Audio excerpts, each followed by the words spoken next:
Forecasting is an important tool for entrepreneurs and small businesses. Being able to project out and anticipate the future values of things like sales revenue, inventory, or any other regularly captured metric is critical for decision-making and risk management. In this video, we'd focus on forecasting data using a linear regression method in Excel. Hey everyone, Ron Fernango here from F1 Analytics. So I've pulled some economic data from the Federal Reserve Bank of St. Louis. And the data consists of monthly values of the change in Consumer Price Index, or CPI, as a measure of inflation. Positive values mean inflation is going up, and negative values mean inflation is going down. What I want to do is use these data to forecast beyond March of 2024, which is the last observed value of the actual data. So let's project out to the following year, to March of 2025. To do this in Excel, we're going to use the FORECAST.LINEAR function in Excel 365. If you're using an older version of Excel, you can do the same thing with the forecast function. Now, FORECAST.LINEAR uses a linear regression.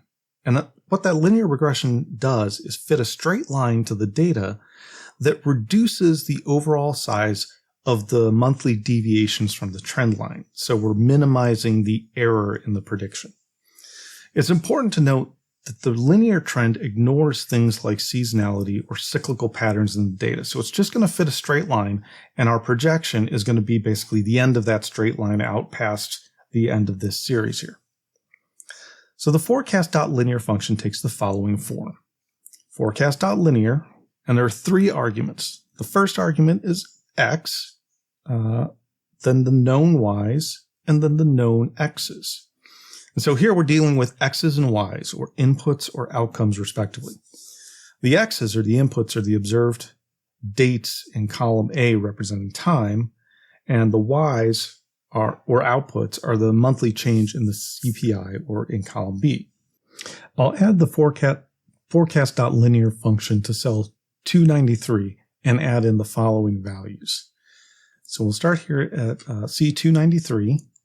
And we're going to go to FORECAST.LINEAR.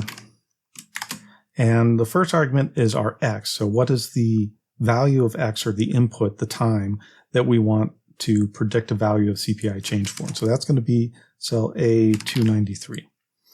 Okay. Now we need to put in our known y's, which are going to be in cells B182.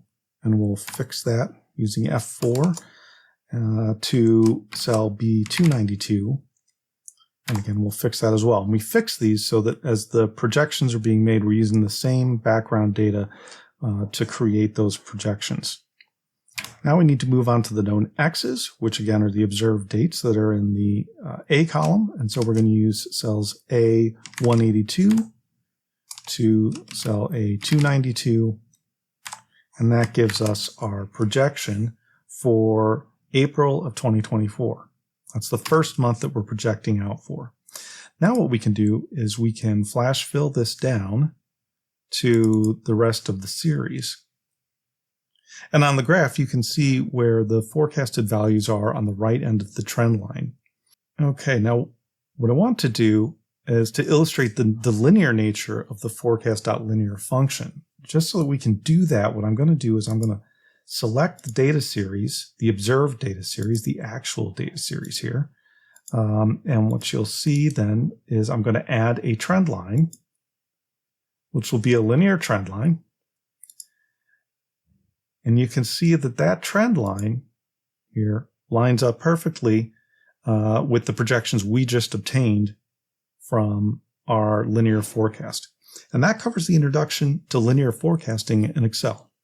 Follow me to learn more about how to grow your business with data, and I'll talk with you soon.